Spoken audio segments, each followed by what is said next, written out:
wanted to read my Bible more, or hold on, no, cut that.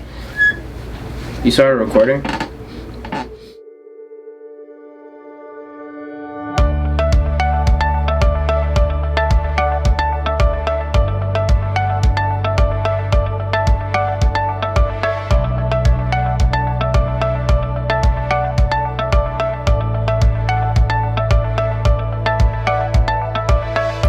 If you're from the back, let me hear you holler back. If you're from the back, let me hear you holler back.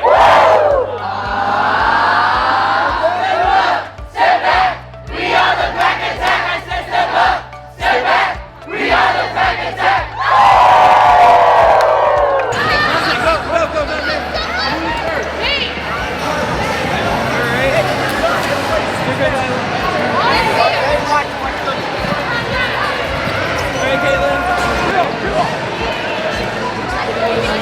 Good job, good job!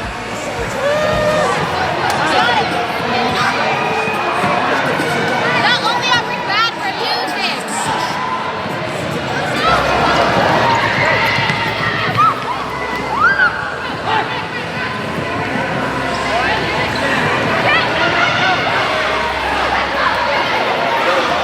My favorite thing about camp was playing basketball with the college students because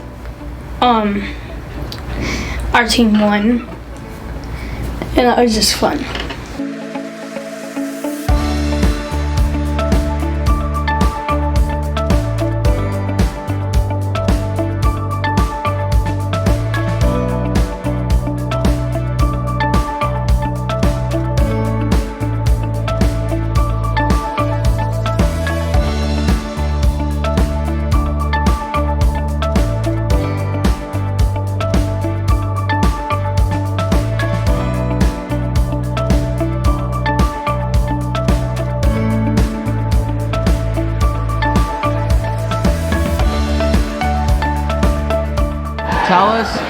Tell us about the girl that you met at camp.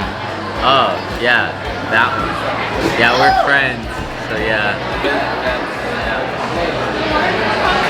That's okay, I put like a few. Also, I found No! Gabby, give us your play-by-play. What's been the best thing so far? I got some good dessert here. The dessert.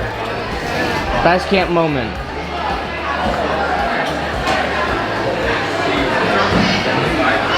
Eli, how's your week at camp been? Chill. Yeah, best part so far. Did you get mayonnaise on your ice cream? How are the worship services? Yeah. During, like, when we first went into worship, I didn't want to be there. It was kind of whack, but then I left. It was like, whoa, this is awesome. And I left with a smile on my face. How do I start? This week, I fixed some things in my life, and one of them was I had a broken relationship in my life, and I knew that it was struggling, and I didn't know how to fix it. So this week I was really hoping that something would happen and I could fix it, or just like my attitude would change about it and something would just happen with it.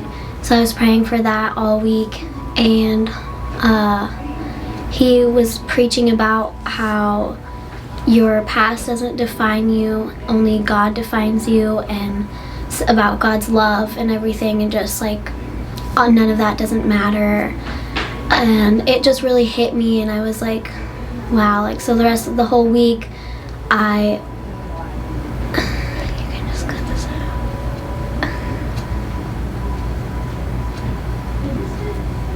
So then I lost my train of thought. Okay, wait. Okay. I was struggling to forgive in that relationship, and I don't know what to say. I had a broken relationship. Okay. God showed me that I needed to fix that relationship with all the messages, and I felt it in my heart, felt like he spoke to me, and I knew it was struggling. I wanted to fix it, so I did, and yeah.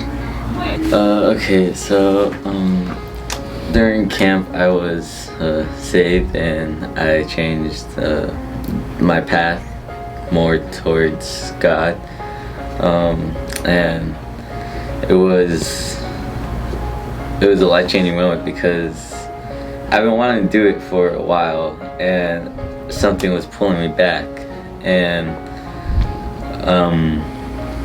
while we were worshiping, this wave just hit me and I was like, I have to do this. And so when he called everyone up, I went up and I dedicated my life to God. So yeah. Well, last year also, when my brothers went to camp, it was lonely and I didn't know what to do. So I went to my cousin's house. I prayed like a couple of times and to come to camp this year, and he answered my prayer and he allowed me to come. So yeah. So the decision that I decided to make was to change like what I listen to and what I watch, because there have been moments where I'm like watching like a show or something, or I'm listening to music and I know I'm like, I shouldn't be watching this. God wouldn't want me to be watching this. It's not okay. And then I just kept doing it. And so now I know that like, I really should just listen on that and just stop. So that's what I've been trying to work on. Zoe. And something I learned about God is that what you intend to do with him is just useless, because you can get like a gym membership and just not use it and then not expect anything to happen. And it's kind of like the same way with God, because you can say, oh, I was going to go to church, like I meant to, or I was going to read my Bible, or I was going to do this or that, or with God and pray with him or something. But if you don't act on it and if you don't do anything with it, it's just useless, because it's not helping you grow with it at all. So yeah. Nicknamed the vomit, but it's a little inside joke. So I learned in the story of the prodigal son where when he came back to his father, expecting to be one of his servants, he said his dad went and gave him a hug and told everybody told him that he was lost, but now he is found, and he was dead and now he's back alive. Kind of the way how whenever you commit your life to God, he brings you in no matter what you did, and you become part of his whole circle and family. So yeah. I rededicated my life to Christ, and it was just something that like had been on my heart for like a really long time.